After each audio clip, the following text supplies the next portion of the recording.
The gentleman from New York.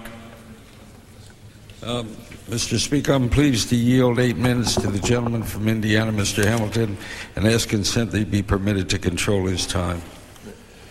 Without objection, the gentleman is recognized to control 8 minutes of time. Is that correct? The gentleman from Indiana. I thank the chairman for his generous grant of time. Mr. Speaker, I rise in support of the bill, but I do have some concerns about it. The bill appears to be simple. It authorizes U.S. assistance for Iraqi opposition to Saddam Hussein. There are very good intentions behind it. Almost all of us oppose Saddam Hussein, and we'd like to see him out of power. We all want to support a viable Iraqi opposition. Having said that, the bill does have some serious implications for United States efforts to retain the sanctions on Iraq and maintain strong international support for our policies toward Iraq. My understanding is that U.S. policy toward Iraq since the Gulf War has been a policy of containment. We've pursued that policy now for over 2 administrations. That policy has been reasonably successful at a price that we are willing to pay. We've protected fundamental American national interests in the region, stability, the free flow of oil, the security of friends and allies. We specifically rejected an invasion of Iraq to overthrow Saddam Hussein. Such an invasion would take several 100,000 troops. There's no guarantee that we would get Saddam Hussein or that his successor would be any better. Having rejected an invasion of Iraq, but still seeking to get rid of Saddam, we now come to this bill. The policy message that Congress sends with this bill is different than the stated policy of the United States. This bill states that it should be the policy of the United States to seek to remove the regime headed by Saddam Hussein. What's striking about the bill is that the United States, the most powerful nation in the world, would depend on third parties, not even third countries, to carry out its policy objectives. Let me state several concerns about the bill, even while I support the bill. First, no one should underestimate the difficulties of uniting the Iraqi opposition. It includes some 70 groups, at least 3 or 4 major groups. We've tried over many years to unite the Iraqi opposition, and it has not happened. There is, however, modest reason for encouragement. 2 main Kurdish groups have a fragile agreement with each other, but they don't want to work with Ahmed Chalabi. We've aided some of these opposition leaders since the early 70s. We've worked hard since 1991 to bring them together. Success has been limited. Any program for unifying the opposition and turning it into a viable alternative to the current Iraqi regime is a long-term proposition. Second, I'm concerned about creating false expectations. Iraqi opposition leaders may misinterpret this bill as an open-ended U.S. commitment to their cause. When the Kurdish leaders were in town last week, they talked about security assurances from the United States. It's apparent from their comments that they expect very substantial support from the United States, including air power. We have to spell out very carefully and in writing what the United States is prepared and not prepared to do. On at least 3 occasions, Iraqi opposition leaders felt that the United States broke its commitments, and we should not contribute to false expectations again. Third, there's a wide gap here between means and objectives in this bill. When we declare that our policy is to remove Saddam Hussein from power, we raise the objectives of our policy very high. Yet we provide modest means to achieve what is proven to be a very difficult objective. When you have a gap between goals and means, that often leads to trouble in the conduct of American foreign policy. Fourth, I wonder whether the bill is at all workable, whether it is possible for the administration to implement a program of military assistance. For example, can we identify any country that is prepared to accept military equipment and the presence of armed Iraqi opposition groups on its territory? I'm not able to do that as of now. Finally, the bill could harm the ability of the United States to keep UN sanctions in place against Iraq. If it becomes the public policy of the United States to remove Saddam Hussein, as this bill seeks to do, then there will be less unity in confronting Baghdad, more criticisms of the United States, and probably more difficulty in getting support for sanctions and for UN inspections among Arab states and among Security Council members. Under present circumstances, it's hard to name one Arab country or one Security Council member that would support a U.S. program to remove Saddam Hussein from power. I understand that some members question how well the sanctions are working, but we should not throw out one of the key elements of our strategy. No member should think that by supporting this bill we are strengthening sanctions against Iraq. We risk doing the opposite. To conclude, this is a very serious piece of legislation the committee has produced.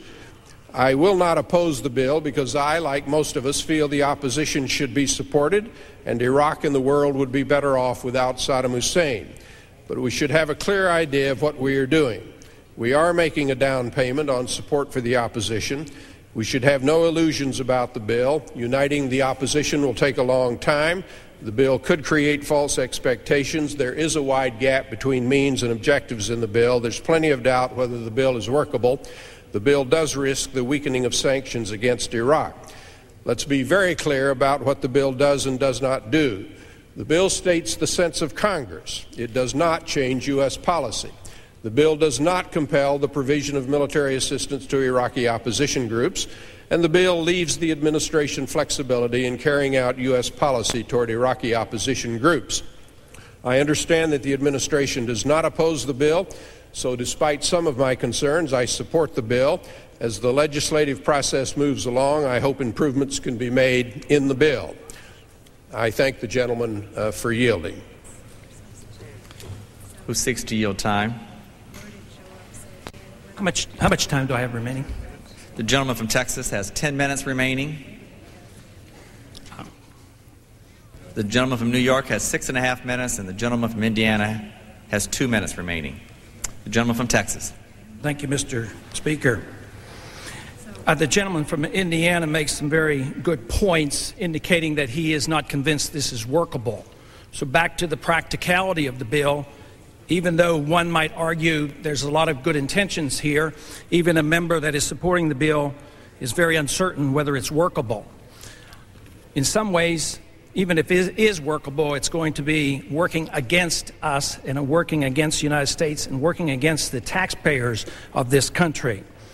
But I would also like to challenge the statement that this does not change policy, because on Section 3, it says it should be the policy of the United States to seek to remove the regime headed by Saddam Hussein from power in Iraq and to promote the emergence of a democratic government to replace that regime. Now that sounds pretty clear to me. Matter of fact, I think it sounds so clear that it contradicts U.S. law. How do you remove somebody without killing him? Is it just because we don't use our own CIA to bump him off that we're not morally and legally responsible? We will be.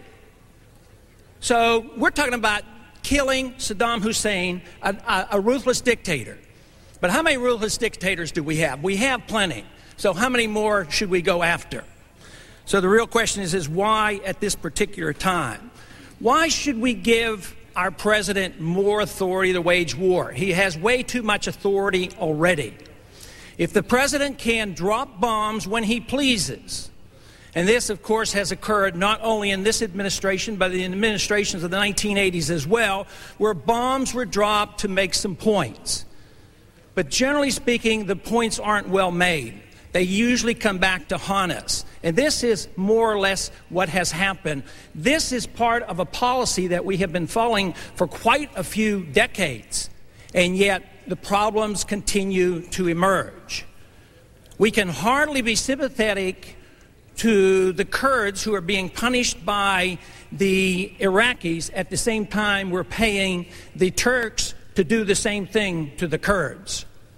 So there's something awful inconsistent about that. There is nothing wrong with the policy of trying to maintain friendship with people, trying to trade with people and influence them that way, rather than saying if you don't do exactly as we tell you, we're going to bomb you. And this is a policy we've been following for way too long. It costs a lot of money. It costs a lot of respect for law because technically it's not legal. Waging war should only occur when the Congress and the people decide this.